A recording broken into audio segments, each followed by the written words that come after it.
Hello दोस्तों, स्वागत है आपका एक और नए वीडियो में। तो आज हम सिंधु घाटी सभ्यता को पढ़ने वाले हैं, यानी कि प्रमुख स्थल एवं उनकी वर्तमान स्थिति। जो सिंधु घाटी सभ्यता में जो स्थल प्राप्त हुए, पाए गए, खोजे गए थे, वो वर्तमान स्थिति क्या है उनकी, किस देश में है, किस राज्य में है, उन्हीं के बारे में ट्रिक्स के हिसाब से या ट्रिक्स के साथ याद करने वाले हैं। देखते हैं हड़प्पा को। स्थल पंजाब प्रांत जो पाकिस्तान में स्थित है। अब कहेंगे पंजाब तो भारत में भी है, हाँ जी, भारत में भी है और पाकिस्तान में भी है, लेकिन हड़प्पा ये है पाकिस्तान में। अब देखिए, इसकी याद रखने की ट्रिक क्या है। हड़प्पा से हम रिलेट करेंगे हड़पना को। और भारत पाक बंटवारे में पाकिस्तान ने हमारा आधा पंजाब हड़प लिया, ठीक है। पंजाब किसने हड़पा, तो हड़प्पा यानी कि पाकिस्तान ने हड़प लिया। कब? भारत पाक डिवीजन के समय, बंटवारे के समय। तो ये याद हो गया। हड़प्पा कहाँ है? हड़प्पा पाकिस्तान में स्थित है, पाकिस्तान के पंजाब प्रांत में। इसमें अतिरिक्त तथ्य के बारे में बात करें तो 1921 में दयाराम साहनी द्वारा खोजा गया यह पहला स्थल था।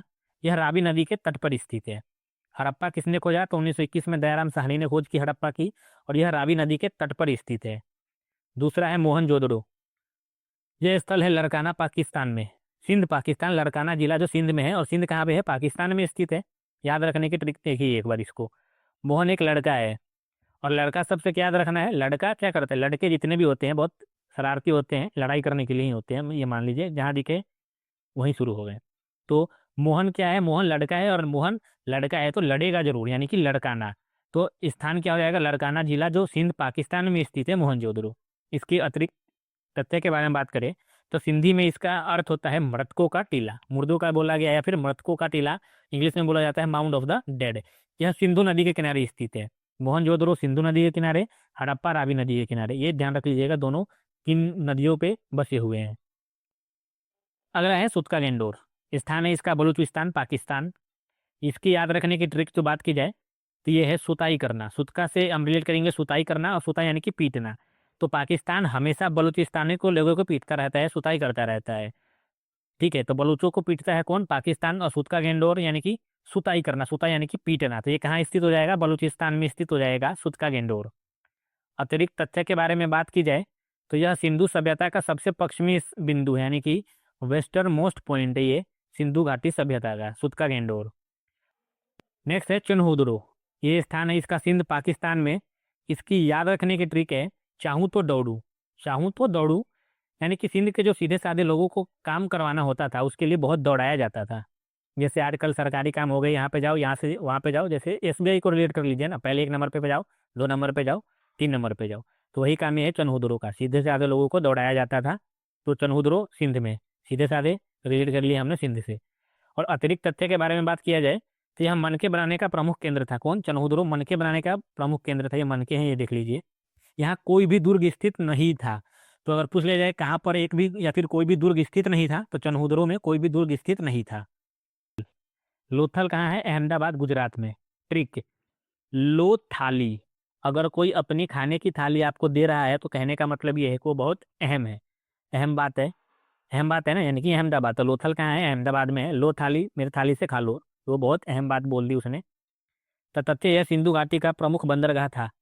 सिंधु घाटी का प्रमुख बंदरगाह क्या था? तो लोथल था, ध्यान रखिएगा। प्रमुख बंदरगाह सिंधु घाटी का लोथल। दूसरा है रंगपुर। ये भी गुजरात में ही स्थित है। ट्रिक है, रात गुजरने के बाद गहरा रंग आ जाता है। मान लीजिए कि मेहंदी लगा लिया हमने हाथ में रात में, तो भाई मेहंदी रात में क्या है, इसका रंग बहुत ज़्यादा गहरी हो जाती है। तो रंगपुर, मेहंदी लगाया रात में गहरी हो गई। तो ट्रिक क्या है? गुजरात, यानी कि रंग जो है वो रात में गहरी होगी, तो रंगपुर जो है वो गुजरात में स्थित है। नेक्स्ट है सुरकोटदा। जो स्थान है इसका कच्छ गुजरात में स्थित है। इसका ट्रिक है, सूर्य को हम रिलेट करेंगे सूर्य से, यानी कि सूर्य की रोशनी में हम क्या करते हैं, अपने वस्त्र सुखाते हैं, कच्चा सुखाते हैं। तो सुरकोटदा कहाँ है? कच्छ में है। कच्छा से रिलेट कीजिए कच्छ को। और कच्छ कहाँ है? गुजरात में। और सुखाते हैं यानी सुरकोटदा यानी कि सुखाते हैं। कोट को हम सुखा लेते हैं, कच्चा हटाइए। कोट को हम कहाँ सुखाते हैं? तो हम सुखाते हैं सूर्य की रोशनी में। तथ्य यहाँ पे है, यहाँ से घोड़े की हड्डियों के अवशेष मिले हैं, यानी कि बोन्स ऑफ हॉर्स कहाँ से मिले हैं? घोड़े की हड्डियों के अवशेष सुरकोटदा से मिले हैं। अगला है धौलावीरा। स्थान कच्छ में ही है ये भी। ट्रिक है इसका धोना। क्या धोना? यानी कि कच्चा धोना। हम दोनों पे कच्चा से ही रिलेट कर लेते हैं। तथ्य यह है कि यह शहर 3 भागों में विभाजित था, और अपने उत्कृष्ट जल प्रबंधन के लिए जाना जाता था, यह विश्व प्रसिद्ध था। तो जल प्रबंधन के लिए कौन विश्वासी था, प्रसिद्ध था? तो धौलावीरा था। धौला यानी कि जल कैसा होता है, धौला होता है, तो हम कर लेंगे जल प्रबंधन के लिए धौलावीरा प्रसिद्ध था। नेक्स्ट है रोपड़। ये पंजाब में स्थित है। ट्रिक है इसका, किसी चीज को हम अपने पंजे यानी पंजे को हमने रिलेट किया पंजाब से, यानी कि पंजे से मजबूती से पकड़ लेते हैं। मान लीजिए आप एक व्यक्ति में, सामने कोई दूसरा व्यक्ति है और आपकी लड़ाई हो गई उसके साथ, तो उसने आपके 2-3 मुक्का बैठा दिया पीछे पीठ पे, आप रोने लगे, रोने से हमने रिलेट कर दिया रोपड़। आप रोने लगे तो आपने अपने दोनों हाथों के पंजे से उसके पैर पकड़ लिए, यानी कि पैर पकड़ना है, पंजे से पकड़ लिया पंजाब, और रोपड़ यानी कि रोपड़, तो रोपड़ यानी पंजाब में, ये हो गया ना। अब यहाँ पे तथ्य ये है कि यहाँ पे इंसान के साथ कुत्ते के दफनाने के साक्ष्य भी मिले हैं। कहाँ से? रोपड़ से मिले हैं। ध्यान रखिएगा, रोपड़ से इंसान के साथ कुत्ते के दफनाने के साक्ष्य मिले हैं। अगला है बनवाली। बनवाली ये हिसार में स्थित है, हिसार हरियाणा में स्थित है। ट्रिक, बन वाले लोग। बन वाले लोग क्या है? बनवाली है। तथ्य है यहाँ से मिट्टी का बना हुआ हल यानी कि टेराकोटा फ्लफ मिला है। टेराकोटा फ्लफ कहाँ से मिला है? बनवाली से मिला है। बनवाली यानी कि बना लिया, हमने क्या बना लिया? मिट्टी का हल बना लिया। मिट्टी का हल हमने बनाया है, यानी कि टेराकोटा प्लस हमने बना लिया बनवाली में। ठीक है, हिसार राजस्थान हरियाणा में स्थित है, राजस्थान बोल रहा हूँ, हिसार हरियाणा में स्थित है। नेक्स्ट है कालीबंगा।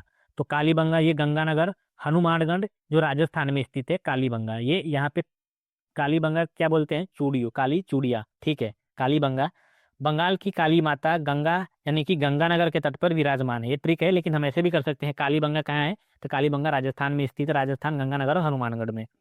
तथ्य ये है, कालीबंगा का अर्थ है काले रंग की चूड़ियाँ। यहाँ जूते हुए खेत के साक्ष्य भी मिले हैं। जूते हुए खेत के साक्ष्य कहाँ मिले हैं? तो कालीबंगा में मिले हैं। हम कर सकते हैं ना, मिट्टी कैसी होती है? काली होती है, यानी खेत जोते हुए तो मिट्टी काली ही निकलेंगी, तो ये कालीबंगा में स्थित है। जूते हुए खेत के साक्ष्य कालीबंगा से। अगला है आलमगीरपुर, यानी कि पूर्वी सीमा, ईस्टर्न लिमिट में है। स्थान इसका मेरठ है, उत्तर प्रदेश में है। ट्रिक है, आलम रात में छत से गिर गया। हम ऐसे कर सकते हैं ना, आलम रात में छत से गिर गया, यानी कि आलमगीरपुर। तथ्य यह है, यह हिंडन नदी के तट पर स्थित है। इंपोर्टेंट है ये। आलमगीरपुर कहाँ स्थित है? तो हिंडन नदी के तट पर स्थित है। हिंडन नदी के तट पर क्या स्थित है? तो आलमगीरपुर स्थित है, ये भी ध्यान रखिएगा। नेक्स्ट है दैमाबाद। तो दैमाबाद स्थान इसका महाराष्ट्र में है। हमने ट्रिक क्या लगा लिया? दैमाबाद को हमने रिलेट कर दिया डैम से, और महाराष्ट्र को कर दिया हमने महा से, यानी कि डैम महा। तो तथ्य यह है, गोदावरी की सहायक प्रवरा नदी के तट पर स्थित है। यहाँ से कांसे का रथ मिला है, यानी कि ब्रोंज चैरियट। तो कांसे का रथ कहाँ से मिला है? दैमाबाद से मिला है, ध्यान रखिएगा, दैमाबाद से कांसे का रथ मिला है। हमने पढ़ लिया सब। अब ये पर हम रिवीजन और कर लेते हैं, ताकि हमारे लिए और आसान हो जाए और इजी हो जाए। सबसे पहले है हड़प्पा। हड़प्पा पंजाब जो पाकिस्तान में स्थित है, वहाँ स्थित है। हड़पना, ट्रिक हमने क्या लगाया था? हड़पना, पाकिस्तान हड़पने के चक्कर में ही रहता है ना, छोटे देशों का। नेक्स्ट है मोहनजोदड़ो, यानी कि लड़काना। और मोहन क्या है? मोहन लड़का है, लड़का है तो लड़ाई करेगा। ठीक है, मोहनजोदड़ो लड़काना में स्थित है। सुतका गेंडोर ये बलूचिस्तान पे है। और सुताई, सुतका गेंडोर से हमने क्या किया था? सुताई। सुताई कौन करता है? बलूचों की, पाकिस्तान वाले करते हैं। इसके आगे है चन्हुद्रो। चन्हुद्रो है सिंध में, जो पाकिस्तान में है। चाहूँ तो दौड़ू, यानी कि सिंध के लोग भोले भाले होते हैं, कोई भी इनको काम करवाना होता है तो बहुत ज़्यादा दौड़ा देते हैं इनको। नेक्स्ट लोथल। लोथल है अहमदाबाद में, जो हमारे भारत में स्थित है। अहम थाली, कोई व्यक्ति अगर आपको अपनी थाली दे रहा है तो मानिए वो अहम है। रंगपुर, रंगपुर है गुजरात में। रंग उतरना, मान लीजिए कोई व्यक्ति रात में सोया, मेहंदी लगा लिया, उसका रंग उतर जाता है, 2-3 दिन हो जाए तो उतर जाता है। और मान लीजिए पहला दिन लगाया है मेहंदी, तो भी उतरेगा, हाथ पे उतरेगा, लेकिन वो गहरा हो जाएगा, रंग तो उतरेगा। नेक्स्ट है सुरकोटदा और धौलावीरा। तो ये कच्छ में स्थित है। कच्छ कहाँ है? पंजाब में। तो हमने इसका ट्रिक लिया था, कच्छा का सूखना और कच्छे का धोना। तो कच्छा क्या करेगा? दो सूखेगा कहाँ? सुरकोटदा में, और धौलावीरा यानी कि हमने धो दिया। ठीक है। नेक्स्ट है रोपड़। रोपड़ यानी कि पंजाब में स्थित है, ये भारत का पंजाब है। ठीक है, पंजा, हमने क्या किया? किसी ने हमारे मुक्के मार दिए पीठ पे, हमने अपने पंजे से उसके पैर पकड़ लिए। नेक्स्ट बनवाली। बनवाली हिसार में है, जो हरियाणा में स्थित है। हिस्सा मांगना, वन में हिस्सा मांगना। इसके आगे है कालीबंगा। कालीबंगा गंगानगर हनुमानगढ़ राजस्थान में स्थित है। काली माता के गंगा यानी काली चूड़ियों के लिए फेमस है, ये ध्यान रखिएगा। जूते हुए खेत के साक्ष्य भी यहीं से मिले हैं। आलमगीरपुर जो मेरठ में है, रात में गिर गया। आलम रात में छत से गिर पड़ा, यानी कि मेरठ में रथ है। ठीक है, आलम छत से गिर पड़ा, रथ से गिर पड़ा, ऐसे कीजिए ना, ट्रिक ये लग जाएगा कि आलम जो है, आलम वो रात में रथ रथ से गिर गया, रात में नहीं दिखा, ईंट पत्थर थी और गिर गया। तो मेरठ, आलम कहाँ है? गिर गया, रथ से गिर गया, तो मेरठ में। और लास्ट है दैमाबाद, जो महाराष्ट्र में स्थित है। दैम और महा, दैमाबाद महाराष्ट्र में है। हमने क्या किया था, डैम से हमने किया था दैमाबाद, और महा से किया था महाराष्ट्र। जो है तो ये थे हमारे आज के वीडियो। आशा करता हूँ अच्छे लगे होंगे। अच्छे लगे होंगे तो लाइक से और सब्सक्राइब जरूर कीजिएगा। एक बार आप रिवीजन कर लीजिएगा, स्क्रीनशॉट ले लीजिएगा। आपने अगर बढ़िया से रिवीजन किया है तो आप स्क्रीनशॉट लेके आप एक बार नोटबुक में लिखिए और अपने आप आपको याद हो जाएगा ये।